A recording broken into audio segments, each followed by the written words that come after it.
what should America be looking for in their next president? What are the leadership qualities they should be looking for in their next president? So I mean, there's a lot of things on that list, but let me start with where we are today, because I think that those qualities, some of them are timeless, some of them are specific to the moments we're in. I think I'll give you some that are specific to the moment we're in. I think we need someone who's not just able to talk to and reach the hearts and minds of, frankly, those of us who are in this room. We're in this room for a reason. It's everyone else out there that we actually need to reach. So one of the commitments I've made in this campaign is that literally, without exception, we will talk to anyone. We will go to college campuses, including where the Republican candidates don't go.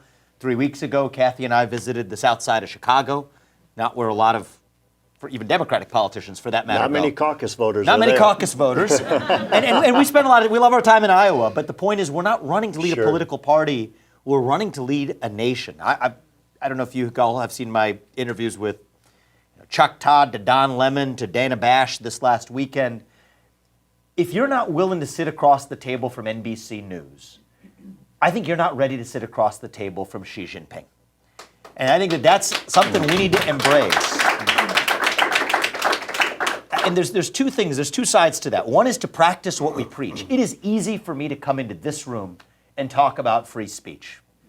It is hard for me to go to a room full of predominantly poor black people in the south side of Chicago, answer questions about racial reparations, and then talk about the virtues of free speech. But we still mean what we actually say. So in a certain way, we have to practice what we preach. But then the job is, put that in reverse. What's another quality that's important in the next president is we need someone who's actually willing to preach what we practice.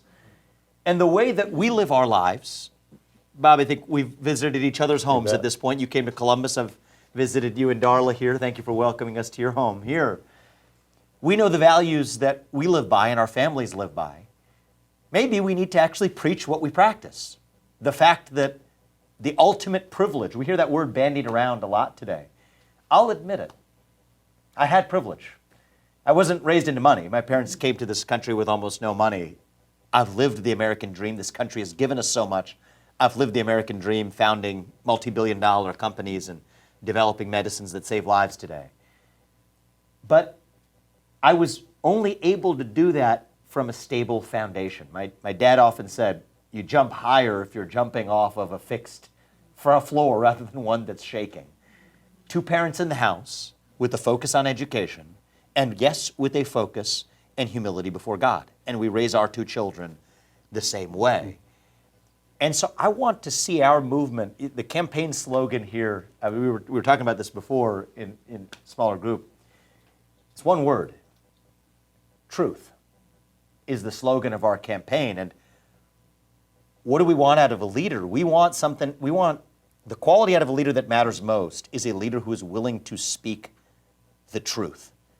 When I talk about truth on the campaign trail, what is true? God is real.